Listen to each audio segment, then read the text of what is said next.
welcome everyone today. So today is our January meetup. Unfortunately, we had to postpone the last one that was planned in December due to low attendance at that point. Although we got better numbers this time, so I'm still hoping that more people will show up in the call. But nonetheless, as we will have the recording available for everyone later on, we'll proceed then with the meetup as planned. So for anyone interested, I will still advertise to join us on Discord. So the link is on the screen. I'll post it later also in the chat, so you can join. Currently, it's quite quiet, so we are still wanting to hear your opinions, what you want to see from the community, if you want to share anything else outside of meetups or anything that would be valuable in terms of organizing something for the community. Please reach out to me either on Discord or directly through email, and let's see how we can help to make that happen. Because in the end, we want a lively community that's engaged with everyone around us. And if that takes some extra work, well, we're happy to support that. Okay, but with that said, today's opening is rather short. Today's topic is all around serverless and how to do this type of applications in Microsoft Azure. And our speaker will be Brojan. So I'll give this floor to you then. If you can take over the screen sharing. Okay. Hope that you can see my screen. Yes, we can. Okay, so let me introduce myself. So my name is Bojan Vrhovnik. I'm a cloud solution architect. I work in a GPS, which is a global partner solution organization where we work with partners, where we enable them to to basically understand and use best practices with their technologies or with their solutions in Azure. So today we'll be talking about serverless in Azure. So the idea here is that we'll be looking into what kind of solution do we have, how to use them, and we will focus mostly on the technical aspect of that specific technologies.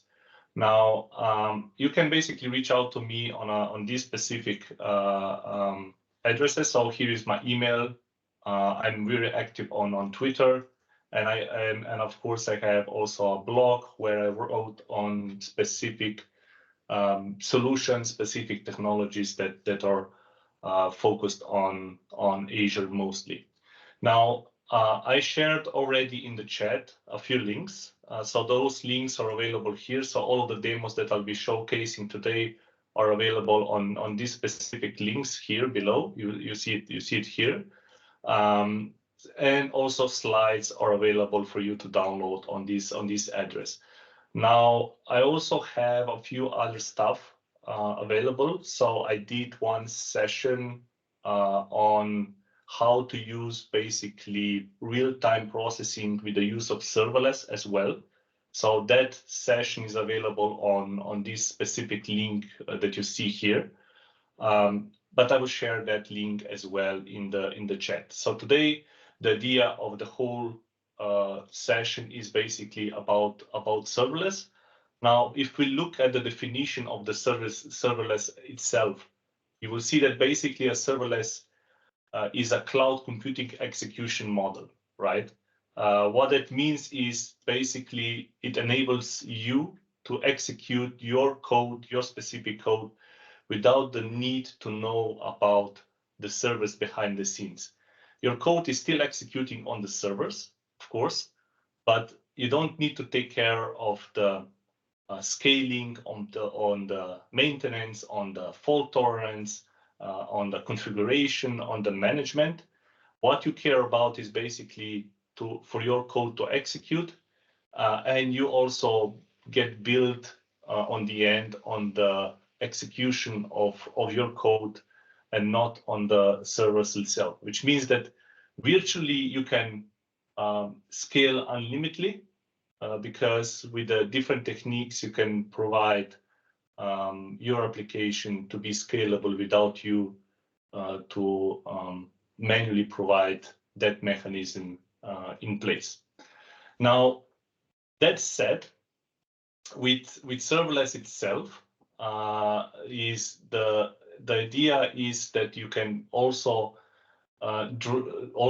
react on a specific events, which you will see in the demos quite easily, and you have tools and then technologies support in order to achieve specific goals. So with that said, what is basically in the portfolio of Azure in regards to the serverless? So here you will notice that we have basically three main solutions that we are providing for serverless options. So the first one is the event grid, which is in a short mechanism which allows you to react on events not just outside of Azure itself, but also inside of Azure, which means that you can react on different services doing specific stuff. Let's see that, for example, you have Cosmos DB, which kind of you can react on insertion of the element inside of the Cosmos storage. You can react on adding, for example, rows in a specific service, or you can basically react on stopping or starting or deleting a virtual machine. So with that in place, you can basically react on the changes that are happening inside of the services that are available inside of Azure itself. But you can also fire custom events, right? So custom events in this case can be, for example, if you have some event, you want to provide some information about that event. Let's say that you have an IoT device. An IoT device is the, for example, electric counter, which counts how many watts you basically spend in a specific floor, and you can basically digest that specific event and then do calculation based on those provided data without losing any data itself, right? And you can use event grid in order to achieve those kind of functionalities. Then you have a functions, Azure Functions solution, which kind of enables you to execute your code, where you basically write specific block of code which will execute, and behind the scenes will execute on servers behind the scenes without you providing that information. The only stuff that you're providing is basically what you will use in a sense of operating system. Will you use Windows? Will you use Linux? And you provide basically what will be the consumption model. But we will go a little bit more in depth later on. And then we have something that is called a logic app, which enables you to basically consume and create workflows. The idea is that you have an ability to create basically a platform, which will enable you to connect with different services that are not just first party but also third party.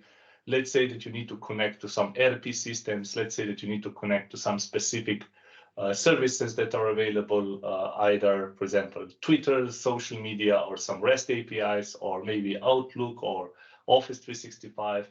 And what you need to build is a workflow which will then execute based on some triggers. Now, those triggers can be either timers, it can be either requests, it can be either events, it can be insertion of a specific data inside of the elements, and that's basically kind of how that works, right? In a nutshell, those are the main services for the Azure Serverless, and all of those services that you see here have support in the EDAs. They have support for the DevOps, and they have support for the local development. So you can basically prepare everything locally, and then you can basically publish to some source control, and that source control can then deploy to a cloud in the backend.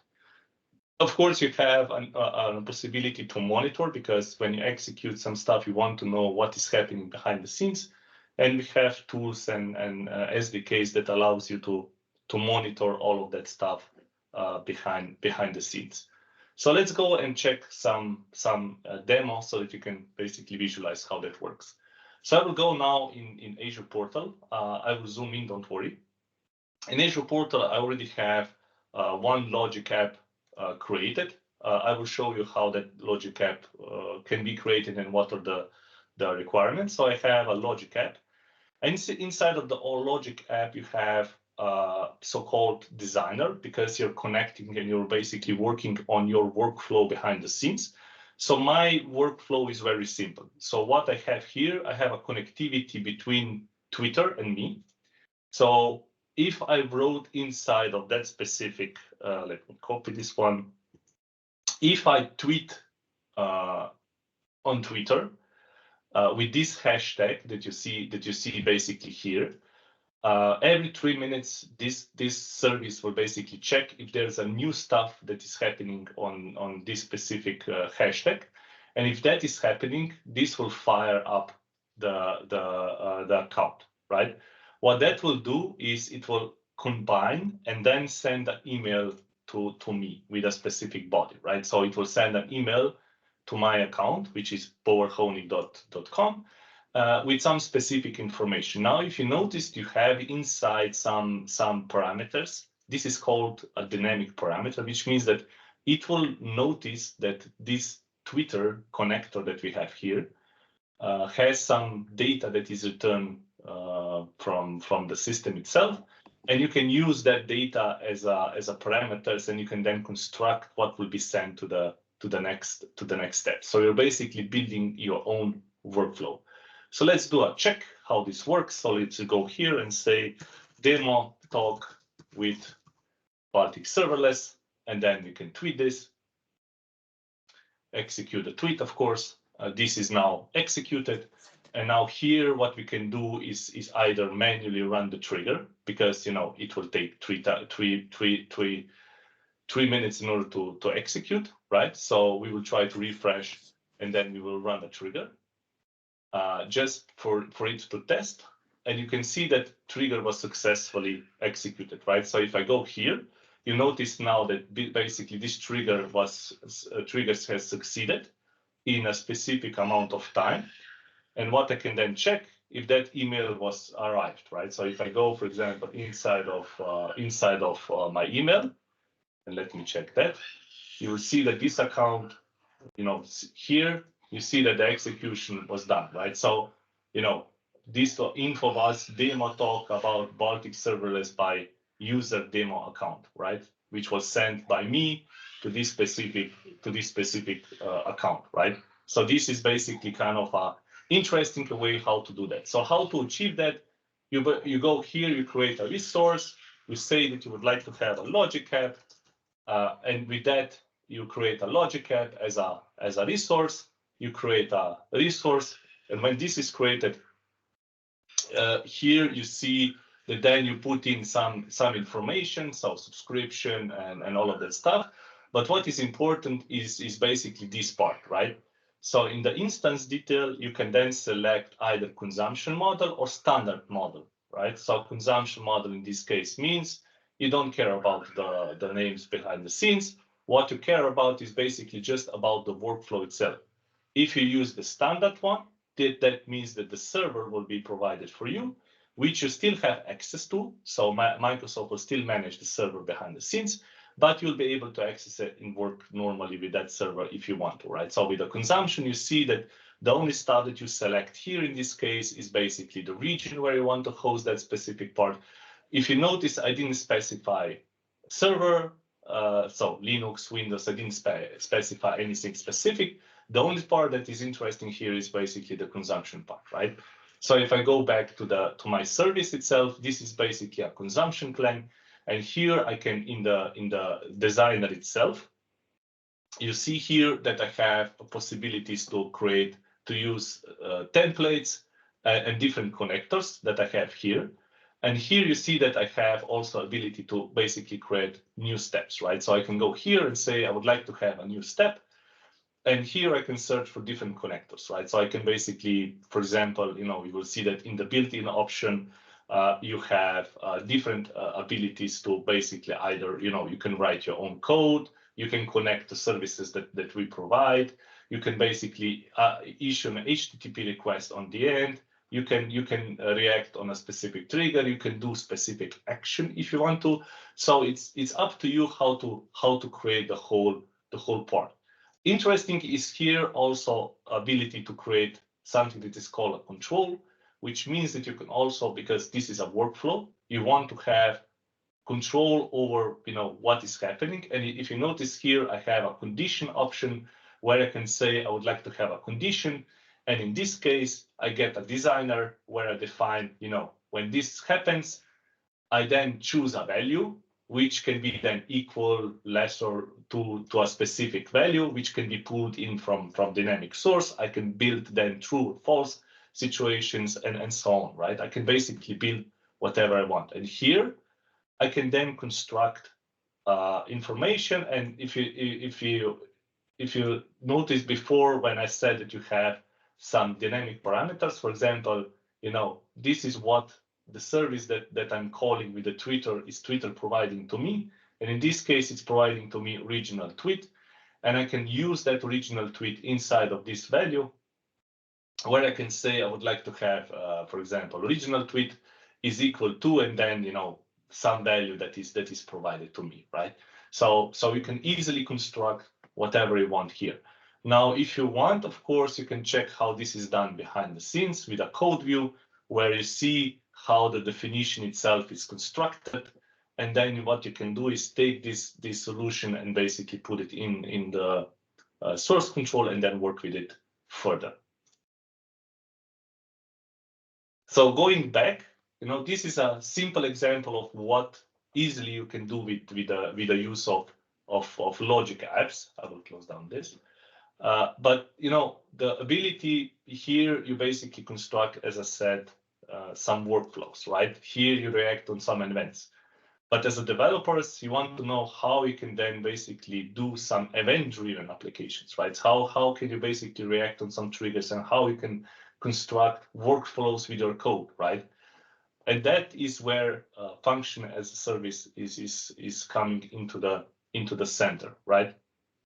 So what that means is that we have basically a server where we write functions. That functions can be written in C#, in Java, in Python, in JavaScript, in many languages, even in PowerShell.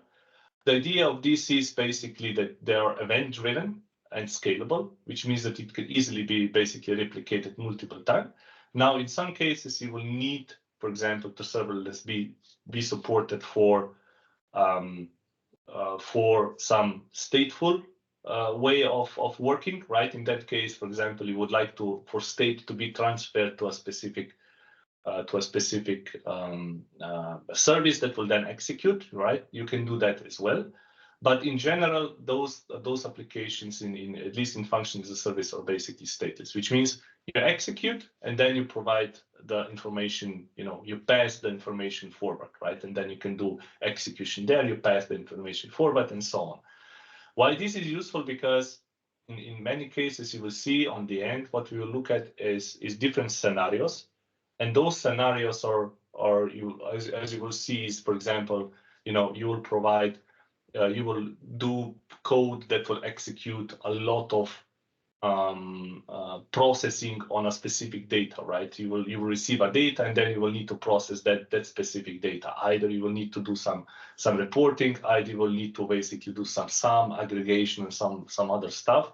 Of course, you have services for that as well, but in some cases that will not be possible, and you would like, for example, to use your own code, or maybe you have some IP code, intellectual property code that you will execute in order to process on the end result that is interesting to you.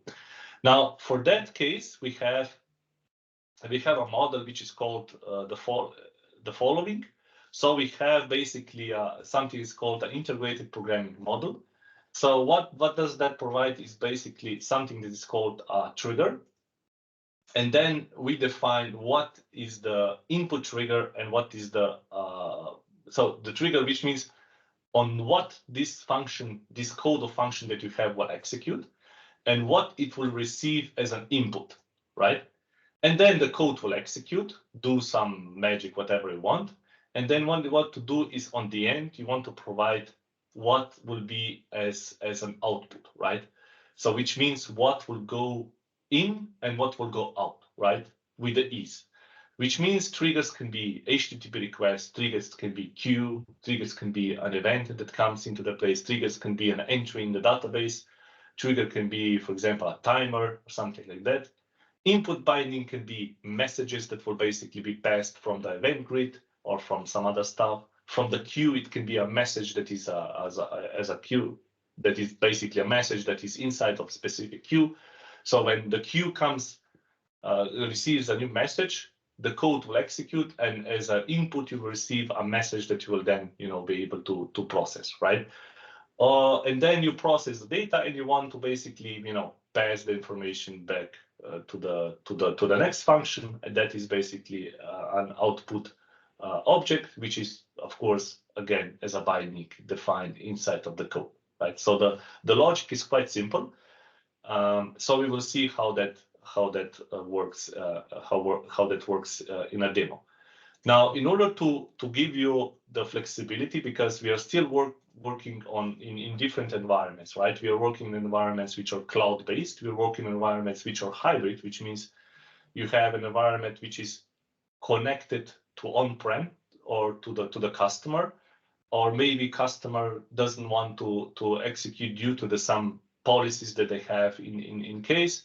They don't want to basically host the whole stuff in Azure or in the cloud, right? You do need to have some mechanisms where you will basically take that to the next level, right? So, and that basically in this case is different options that you can then have as a execution behind the scenes, which means here you see that you have consumption model. Now, consumption model, what does that exactly means is basically it will execute based on so the code will execute and it will adjust the resources that is needed in order for that specific consumption, right? So it has limitations, but if you want to execute, if you have a small amount of code which will do some specific part and it's under 5 minutes, you can basically use consumption plan and execution, and then the price for that is almost quite cheap. Let's put it like that, right?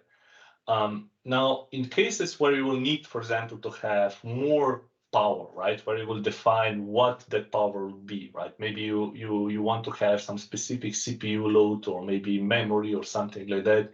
You want to have the applications that are warmed up, which means that you don't have a cold start, because after a period of time, in the consumption mode, it basically kind of, it takes from the pool the threads that are executing your code, which means that that can be executed. At least the first start can be a little bit more. It takes more time, right? And then you can take advantage of premium, which will basically make sure that you will get whatever is needed in order for your code to execute. And then we have something that's called an app service, which is our solution for hosting applications, either mobile, API, web applications in the cloud, as a platform, as a service solution, where you do have a control over what is installed and how you can configure that specific part. And then we have a notion of Kubernetes here as well, right? So you have Kubernetes, which can be on-prem, it can be in the cloud. And now you want to execute the Azure functions on top of that, right? So we are supporting that as well with the use of containers. And then, we have Azure modules, which you can then take advantage of and put that stuff on IoT Edge as well, which means that you can have devices which are inside of the companies and you can basically run Azure functions there, right? So there's no limit where you can basically run Azure functions if they can run basically in containers, or if they can run if they can run normal code, you can basically use them wherever that is possible, right? In this regard. So let's go and check, different options how you can take advantage of the demo itself of Azure functions, right? So let me go back to the Azure portal. So in the Azure portal, I have here a functions app. So when you create a resource, I will zoom in just a minute. You basically select an Azure function, and then here you have multiple options which you then define for Azure function itself, right? What you need to basically first define is what kind of Azure functions will be, right? Will you use only code in this case, right? Or you will use basically a Docker container, right? If the code is here, the selection, then it will provide you with the option to define what stack do you need in order for this to run, which version and in which region, right? So if we look at, for example, you see here that we have options to provide basically, most common runtimes that are available, which means PowerShell, Java, Python, Node.js, .NET, right? TypeScript, and so on, right? And here you see that you have also a custom handler.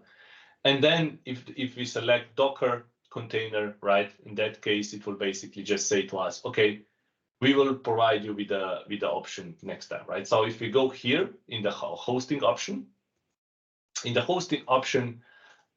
here what you can then select is basically, what kind of operating system would you like to have, and then what is the execution of the code behind the scenes, right? So in here, you can then select the options that I kind of talked about. So serverless, which is the consumption model, and then premium, and then, app service plan, right? So if I select, for example, premium, you will see that it kind of asks me, where do you want for this to be, stationed?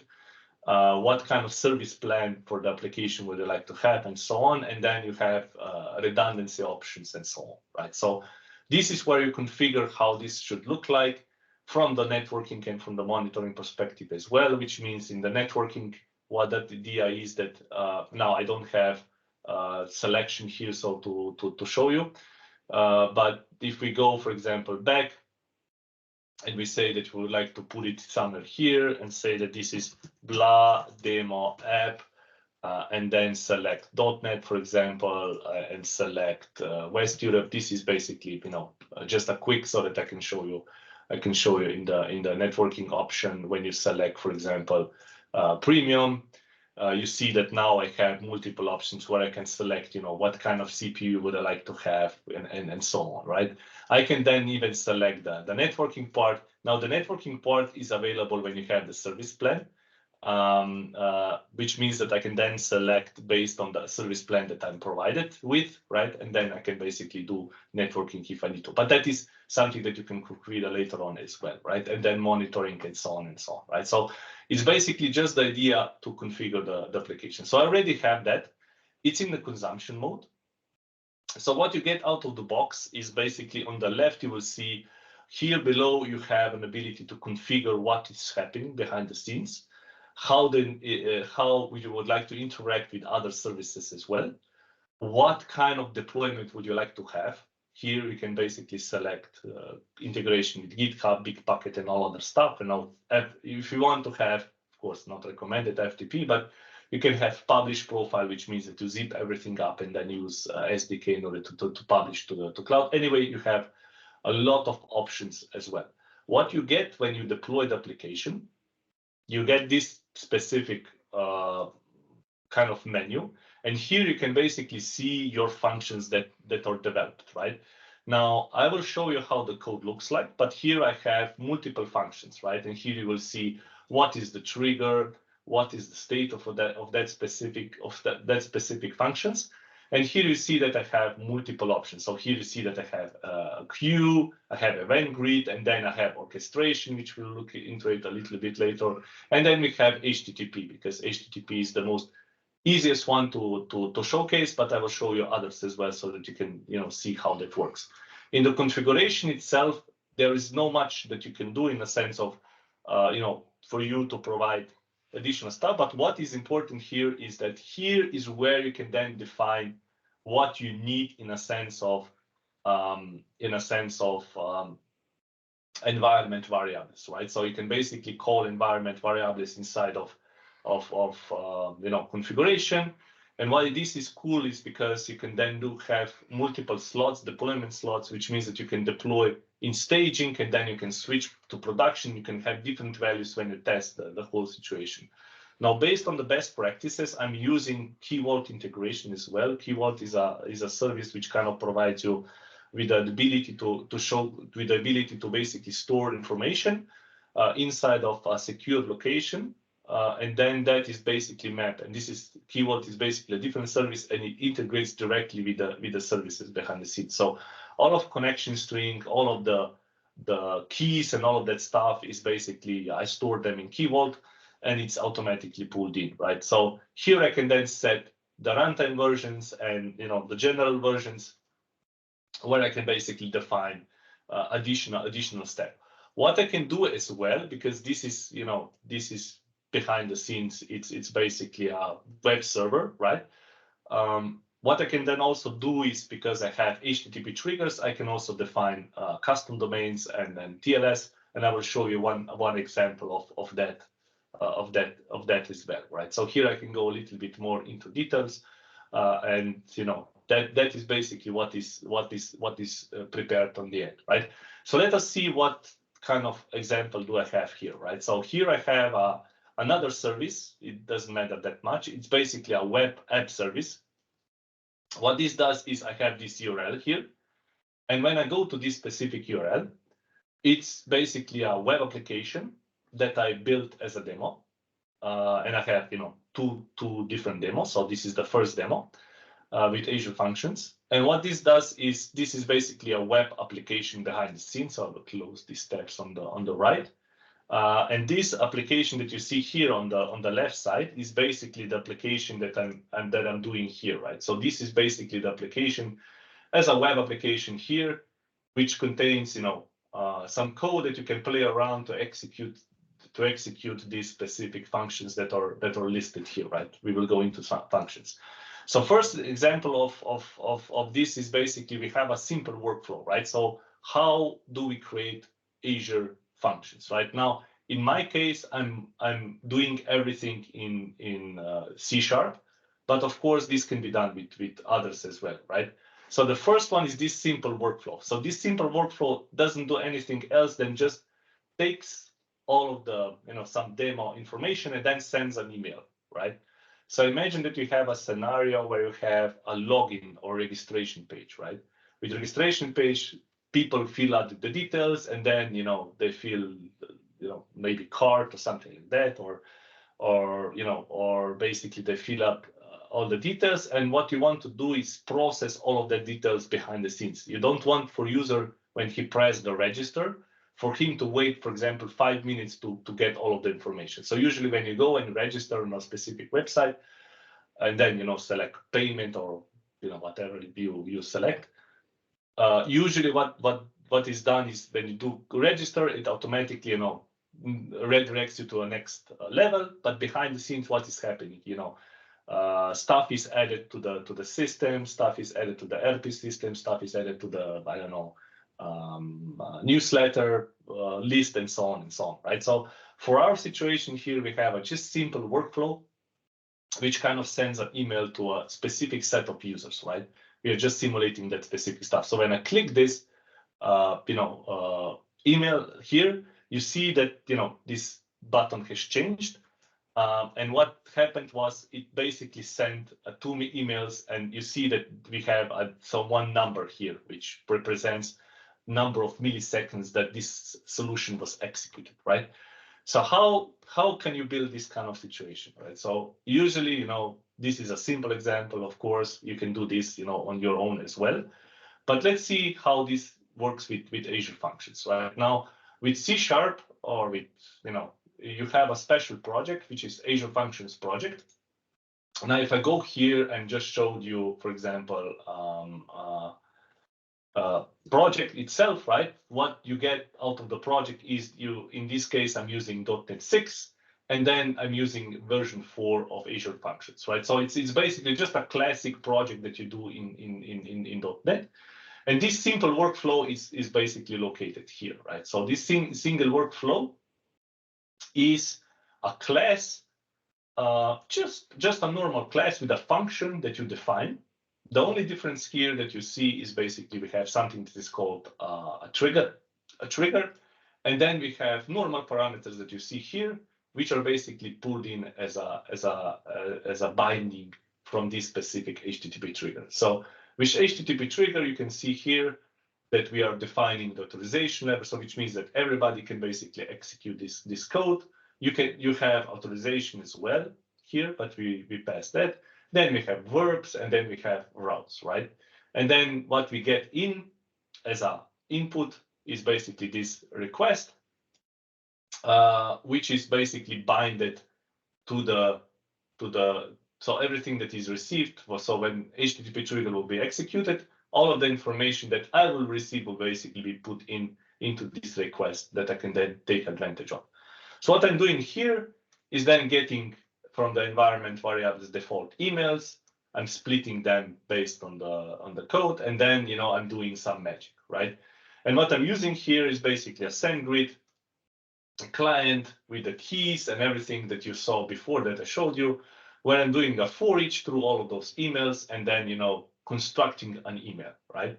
Now the result of that specific email, based on what we provided as an input here, is an email like this, right? So this is basically an email that you will receive on the end, right?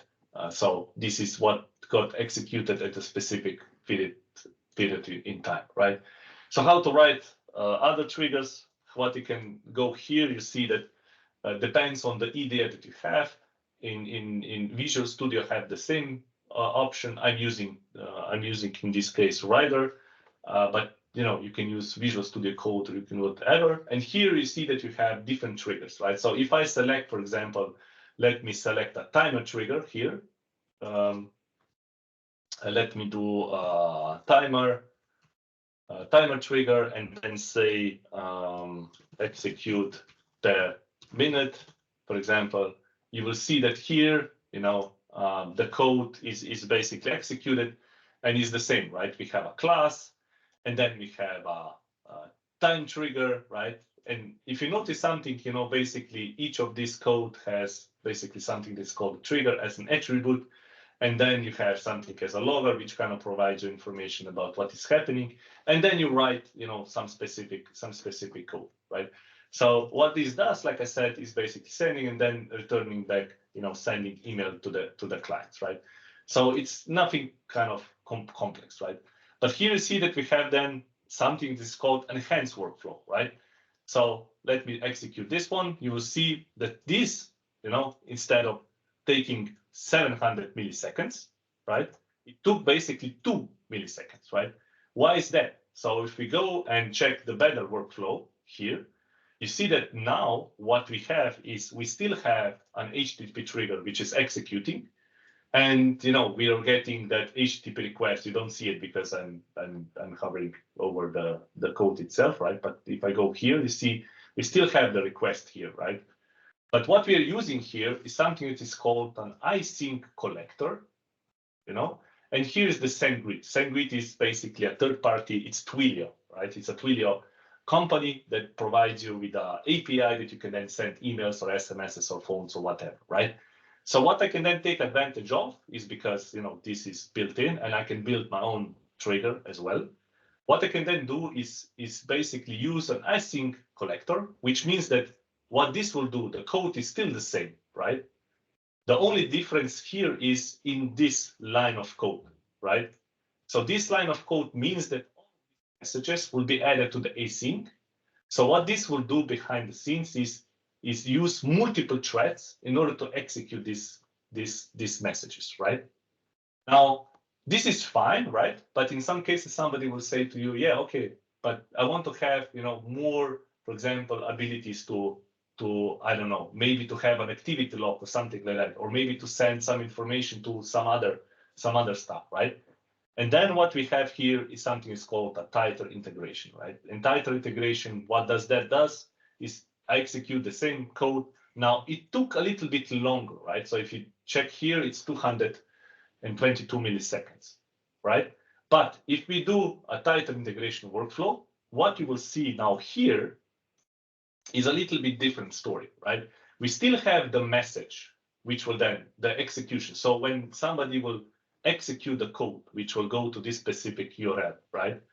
It will receive a message and so on. But here you see that instead of having SendGrid, I have a cloud message. Then I have a log table collector, and then I have an event grid And then I have, so event grid as a collector. So what this will do is basically, it will use an async model, and I can basically write, whatever functions I want to have. I can say here, I would like to have, for example, I don't know, here I can have an output additional queue, for example, right? And I can say that this queue is something else, right? And then I say async collector and define a model inside of cloud message, and then I can say collector, right? And then I can then use that in the code, right? So this is the only stuff that is necessary for me, for example, to provide an output binding, right? So if I can compile this, we will see that the stuff still works, right? Behind the scenes. Now I will. So let me for this to compile. So I'll leave the warnings because for example, async lacks await, because I forgot to add await, but that's not necessary here. Okay. Anyway, so if we remove this so that it will not get confused. So what I can do is basically then chain events, right? So that's the point. So here you notice that I have a queue. So what I'm providing, I have a trigger. Let me go back to Zoom. I have a trigger, so I will provide something in the queue serverless email. I will write to serverless logs, and I will basically add events inside of the event collector. Okay. So the code itself, if you go down a bit, right, you will see that it's not that much change, right? So what I'm doing here is basically, adding an email into the collector itself with a specific data, right? And then I'm doing, code that you see here, and then I'm doing, collector and so on and so on, right? Now, where does this, output triggers live, right? So if you go to the docs.microsoft.com and say Azure table output so here you will see in the documentation you have examples for different triggers and bindings which you can then take advantage of. So here you have a lot of them. You can even react on one webhook, so that is another story, but Azure SQL and so on, just check it out and you will see. That's why I use this kind of approach. So what this will do, queue serverless, which means I have here a send email, and in the send email, you see that I'm reacting basically on serverless email. So when the serverless email will be added to the system, the message, this will execute, this function will execute, which means in this case, you see that I have a message collector for send grid, but also I have something that is a serverless log here. So what I want to do is I want to track, what is happening behind the scenes, right? So I'm basically chaining the whole execution, the execution behind the scenes. So here then is the same code that we saw until now, right? The only difference here is basically, this is the code that we did before, and then this is the execution behind the scenes, right? And since this title integration is also integrated into event grid, I have here handle and event grid messages, which is now reacting basically on the event grid itself. You see here that I have a trigger. So when the message will come into the event grid, this function will execute, and then what this will do, nothing special. The only stuff that it will do, it will send a message inside of the signal R. So if I'm connected in real time to a specific service, this will be basically executed behind the scenes, right? So that is what this does. Okay. Now this is fine, right? If I go back to this title integration, you will see that this serverless log is available here. So in the demos itself, you will see that I have a logs button here, right? If I click this logs button, this is basically the information that was added to the system behind the scenes. So this is title integration. You see that this will execute at this specific time. Now this is UTC. So so there's a different date, but you can go and check out how that is executed, right? Now, how do you basically debug and how do you check what is happening behind the scenes, right? So one of the options is, of course, see here you have an ability, at least, in editors, in Visual Studio, or in this one, you have a debug option. So if I go, for example, to the single workflow, I can basically do a drop down here and go into the debug option here.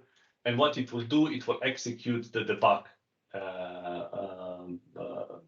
workflow. The only stuff that will happen is it will provide you with kind of, in the beginning, an error, because you need to provide an information for the storage behind the scenes. You need to use development storage. So if I run this, for example, you will see that I can still debug, but what I need to do is I need to basically provide some additional information in order for this to be efficient, right? So here you will see that if I go here, you see that I have a send the send contacts on 7071. If I now provide with this information, right, copy, and let me use Notepad because that is, and say happy, right, and then go and then execute this one. You see that now the breakpoint, the breakpoint basically stops here, so I can now easily debug, right? Now it will fail because I don't have environment variables set for the default emails, right? But still, you can basically go through the whole story, right? So if I add, for example, in that specific configuration, workflows here, default emails, as you saw here, default emails, that will work, right? So that's basically the point how you can then solve this specific situation, right? Now, this is fine, right? But there is one situation which is kind of more appealing, right? So this is where you chain events, right? So what you're doing here, you basically chain events. And what you can do is, if I go back to the Azure portal and go directly to the functions behind the scenes, so let me go into the Azure function app. As I said to you, here you have the function options. So if I now go to that specific functions that I showed you already before, and here you see that I have different options. And let's check for that simple workflow, right? And with simple workflow, you will see that on the right, we have different possibilities, right? So one of them is code and test. Then we have integration, monitoring, keys, right? So in here, what we can then do is get function, URL, and so on. But here in the monitor section is the one that is interesting to us, right? Because what we want to see is what is happening behind the scenes. And this is where the log comes into the play, right? So here you see that now when I selected the logs, I am connected to the whole system. And what I can now do is, if I go back to this URL in the triggers and flows, and then execute this one, you see that here on the right, I have on the end, for example, log.log information, right? And this log information will write inside of this specific log that you see here, right? So if I now execute this one, you will see that now this message was executed, right? So you see that sending emails to 2 clients took specific amount of time, right? So you have an ability to check, how this works in the cloud as well, which is really useful. Of course, you have invocations as well. But then again, you have an ability to also check, advanced modifications, which means here we can use another service which is called Application Insights, and here we can get more information about that specific part. How much does it took? What is the operation? What is the name, and so on. If we go into the situation like Application Insights as well, we have something called application map as well, where we can see, what is happening behind the scenes, right? What we can see here is you see, maybe I can zoom in but here what you can see is apologies, wrong button.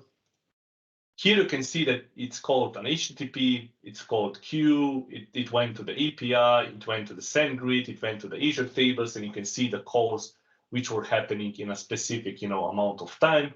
And what I can then go is inside of failures, for example, to see what was happening in some period of time, for example, here, right? And I see that handle event git messages had some errors, and I can then, drill down, really how much that was executed, for example, for a specific period of time.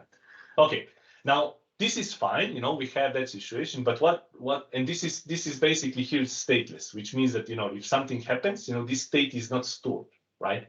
But what happens if we want to have situations where we have, for example, where we need to pass state between the information? In that case, we have something that's called the durable functions, which we can then take advantage of.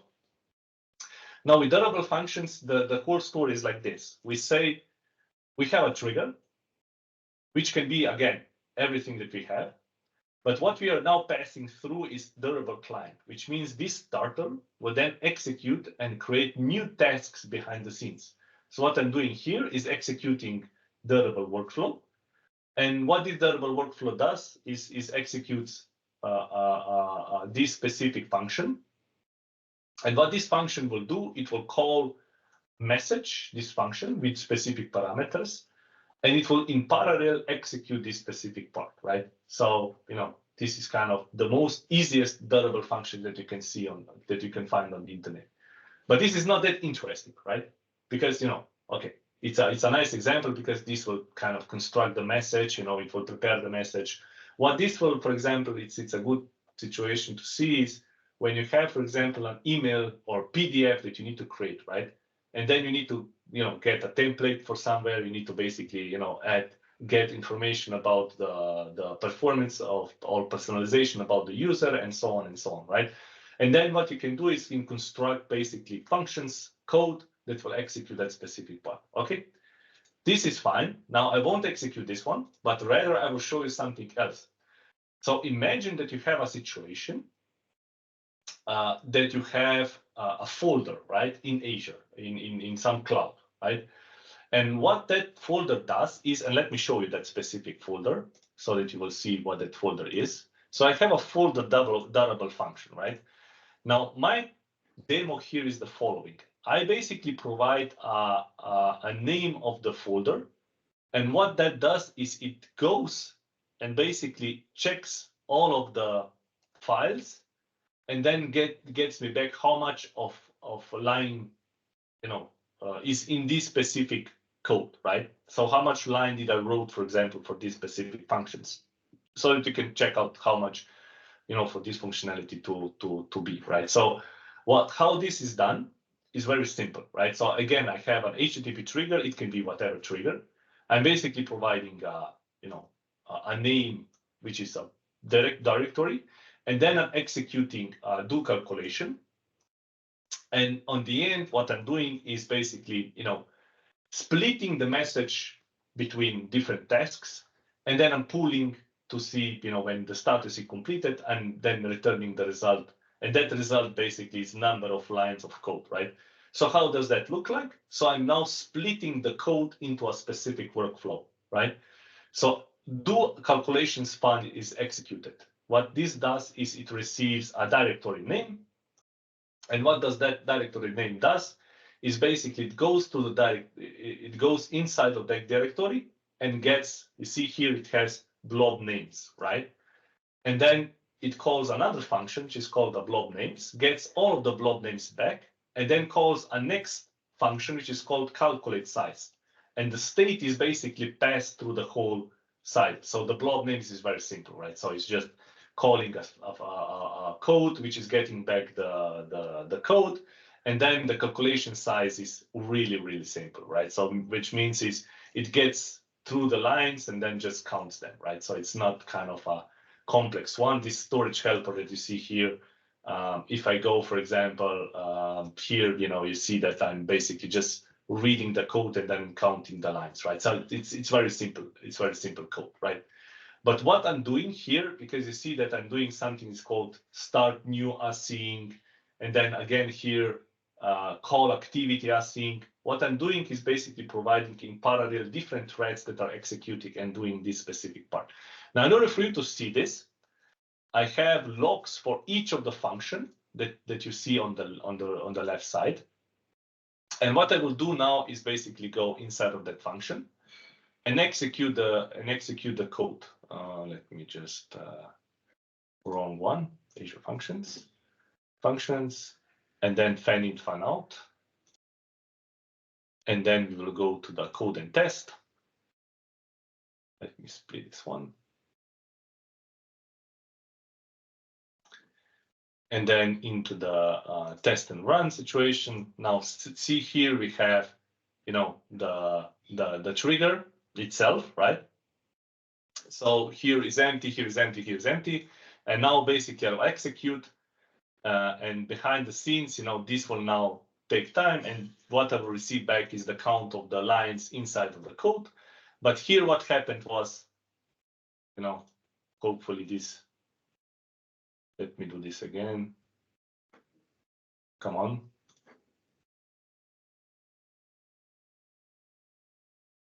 Run again. Okay. And hopefully now it will show the lock itself. I will wait a few seconds because the lock is usually it takes a few seconds in order for this to showcase, right? So you can basically do different scenarios, okay, which is related to that one, and that is called fan in, fan out approach, which means that it will take code and then it will sparse multiple threads in order to execute, and then on the end it will give you back that specific result. Okay. Now I will wait for this to finish to showcase. They will, it should basically show. No, because maybe it was in a specific state. Let me just do a refresh again, and then we will see the result. In the meantime, I will go back to the code. So what kind of scenarios usually you expect with Azure functions, right? So here usually, for example, the most common one that we see in the field is basically doing something with either you have mobile and web that needs to have, for example, the registration example that I did. Machine learning, maybe you need to have something that learns behind the scenes. We have real-time processing, for example, you have videos that needs to be, you need to create thumbnails, you need to create, for example, frame shots, you need to download the frame shots, you need to basically create a 3D models, you can use durable functions, you can use Azure functions in order to do that. Maybe you have scheduled task automation, for example, each day in over the night, check if the resources are, for example, at a specific time, and then execute specific actions that you have, and then workflow, which is kind of normal situation, right? Few examples on where to use it. For example, if we take a scheduled task, you can have financial services where every 15 minutes you go in the SQL, you clean the database, and then you basically do some deduplication based on that specific part. Or maybe, for example, real-time, right? You have, for example, a lot of information that goes into the event grid, and then you have a function that will process the whole data, send it to a specific database, and then you have a visualization tool that will kind of help you showcasing that specific part. Or maybe you have a fan-out approach. So fan-out approach was something that we had here, right, as an example, where you basically send a lot of information, it spans a new tasks, and then give you back the result. Or maybe you have, for example, long running process which you then need to execute. Maybe you need to have human interaction in between, right? So you have these kind of cases where you can then take advantage of that specific part.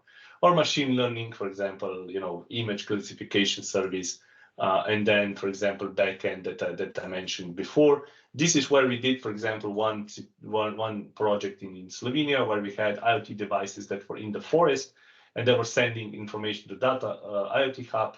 And that IoT hub basically, took the message, processed the message, calls, different services, and then created a ticket in Zendex to basically, to send somebody in order to repair that specific part. Let me check if that code was executed.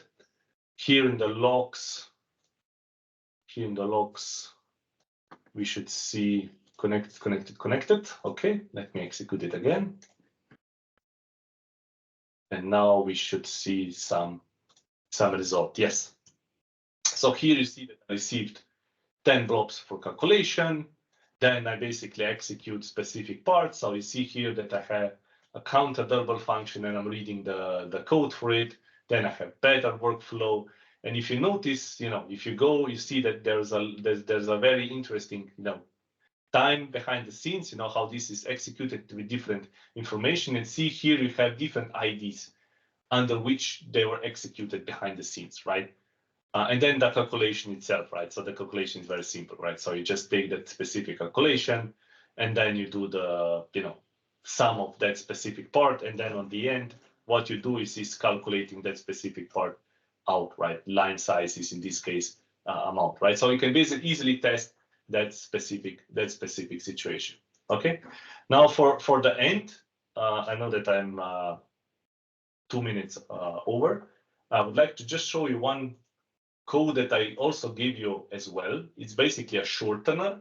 So what I did was the same as you have here, right? The same that we had with the workflows and everything. I wrote an Azure shortener, which means you have a, here you see you have a web, and then you have functions, right? And how does this work is that web is basically an admin portal, which kind of where you can create new links and then enable and then shorten them. And functions will basically be available as a execution model, right? So here you see that you have send email, you have search index, you have a redirector, and if I go inside of redirector, right, you will see that the code is very similar to what I showed you. What this will do, it will get a link. And that specific link will be, it will receive a link, and then it will go and, get the link out, and then it will check what is the redirection URL, and then it will redirect that specific part. So all of the links that I shared basically use this Azure link, right? And then I wrote clients, right? And clients, for example, is Windows client, for example, or console client, which you can then take advantage of, where you can basically use this in your code. And to showcase you how this works is to give you an example. So I'm using this, regularly, so Baltic. And what I can then do is, for example, for this presentation slide, I can then just say go, and it will automatically, redirect me. So what you saw in between was the redirection, and that was redirected to this URL. If I go to this shortener in the dashboard, in the links, you will see that this is the shortener, for example, for the stuff right behind the scenes, right? So I can go here. And then I can say, for example, give me portal, and I can then go and it will automatically, open a solution. So anyway, so you can use this, and you have all of the code how this is done available here. Okay, are there any questions? Yes, there are. Okay, let me see. I will stop sharing. That is okay. The first question, is there a way to control handling of workflow where one would have a range of operations from 40K to 100K with identical operational identifier? A batch execution, if you may, that has to be completed before proceeding to the next batch of messages. Operational identifier would be a Microsoft partner MSI. Okay. Yes, you can. I can give you the link. Okay, and only the process next part in voice rows. If there's a way to lock the function with the process the next batch. Yes, you can do that. I can share the link. How do you secure functionality exposed via app with Azure? You mean Azure between for service to service communication and for communication with third party requirements to use it? I don't get. So you basically want to have what? for this one, how to secure the last one. If you can give me a more context. Can I just speak? Yeah, sure. It will be easier. Okay. So we have a scenario where we have a bunch of Azure functions and we want to expose them over the internet, and then we're using API management for that. But then the client who wants to consume these, we want to secure these Azure functions basically. The requirement is to use the OAuth 2.0 protocol. So what would be the process of securing these? You mean through the APM? Yes. I'm not sure, so I need to check this. I'm not an expert in APM, but I have a colleague who is. So can you shoot me an email and I will connect you with him? Okay. This is my email. Shoot me an email and I will connect you with my colleague and he will provide you with an answer. Okay, thank you. The same with Helmut Reinis, and I will give you the link to how to do that. Okay, maybe a question from my side. You were showing kind of how to scale up using kind of spawning multiple threads, and as this is serverless, I don't really need to care that Azure should have enough CPUs to handle the workload. But what impact does it have on the cost? So is it really so that I kind of reduce the compute time by spawning threads and therefore it's actually more cost effective to do that? Or it just kind of sums up all the execution times and then I'm paying for kind of a total CPU spent? Yeah, so for the consumption model, you're basically paying for what you use, which means that if you execute a lot of stuff, you will basically pay for the CPU and for the memory and for the execution size, right? So the pricing is available. I can give you the pricing where you can then check, how much will that cost, because it can go quite well if you want to control that, right?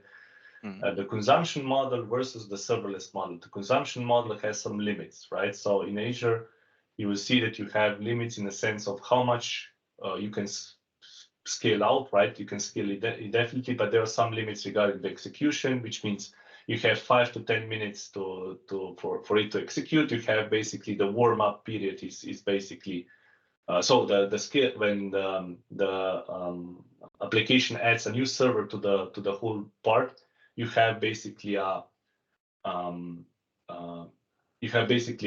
it's called not a condition, which kind of when that gets added to the whole system. You can control that if you have your own app service plan, which means that you can define how that scale should be done and what is the upper limits or what is the lower limit. So that is something that you can control in the premium and also in the app service part, right? Which how much is the execution of the whole part, right? So that is something that you can control. I hope that answered your question. Got it. Wasn't it like 20 minutes for for consumption plan before it gets cold on average, and up to an hour if you get very, very, very lucky? Was that a question or was that a comment? No, yes, this is like a question. You said 5 to 10 minutes. I thought it was like a little longer, like at least 20 minutes. So for that specific part, you have, in a second. So here on this link, right?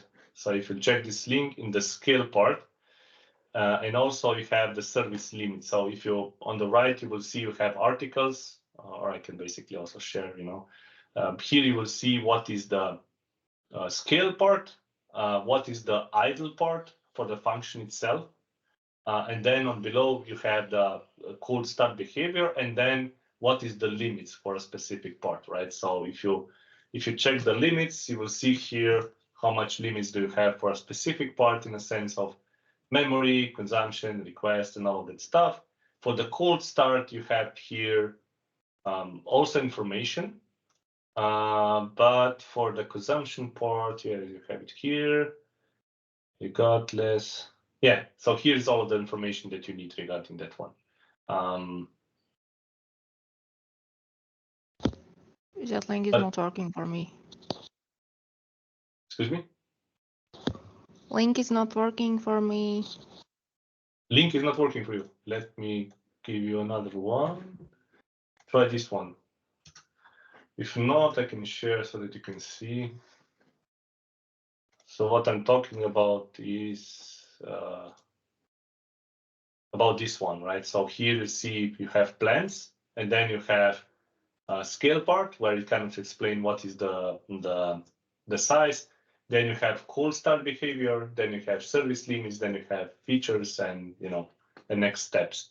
And you also have Azure limits, which is basically limits per subscription, where you can then check on the left. You will see you have here. You will see you have Azure functions limits as well, and general limits. So if you search for this one, you should receive,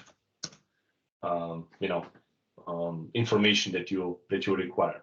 All right, thanks for the comment. So you do the batch, if I understand correctly, the comment, then you do the batching to kind of limit the scaling amount in that kind of top peak demand hours. Just keep in mind that one is to have the system react on the actions, right? The second is for you to react on actions, right? Because what everything the Azure itself has is basically managed libraries as well. So which means that you can, through APIs, also control how stuff is done behind the scenes. You can switch between, or you can stop, or whatever you can do. You can basically control the stuff. Azure managed apps SDK. So these are basically something that you can also check as well. It's Azure SDK, so just SDK. I'm talking about this one. It's just I'm searching for specifically for Azure functions, because you have libraries that you can then control via managed API. So when the Azure function is executed, you can then also control how the Azure function should behave, right? So that is something that you can also do based on the requirements that you might have, right? But that's a little bit advanced on the end. Okay, just Yanis Berzins, I hope that I pronounced that correctly. Just send me an email and I will connect you to appropriate people. And Helmut, if you have for the batches, for the SQL, send me an email as well, and I will, connect you. I will basically give you the answer, and I will also connect you with SQL guys if because they did that already. Maybe you can see what kind of challenges they might occur with that one. If that is okay, just send me an email and I will connect you with appropriate people. Okay. Okay, thank you very much. It was really insightful to see. Okay, thank you. Yes, and I would like to thank you everyone who joined. So we will announce the next meetup. So currently it looks like the cadence will be once in 2 months, and we'll be more clear in announcing how many subscribers we need to qualify for the next topic, because we don't want to do talks when we don't really have interest in the attendance. So rather than to have a meeting where only a few people are joining, we can try to clarify upfront. So how many participants are we looking to get? But yeah, register in the Discord. We'll be able to watch the recording on our YouTube channel, and register for upcoming fundamentals virtual training days. So that's always good to get certified. But yeah, thank you everyone who is able to join today. With this, I can say goodbye. Thank you. Bye-bye. Thank you. Have a nice evening. Thank you. Bye. Thank you. Bye. Bye-bye.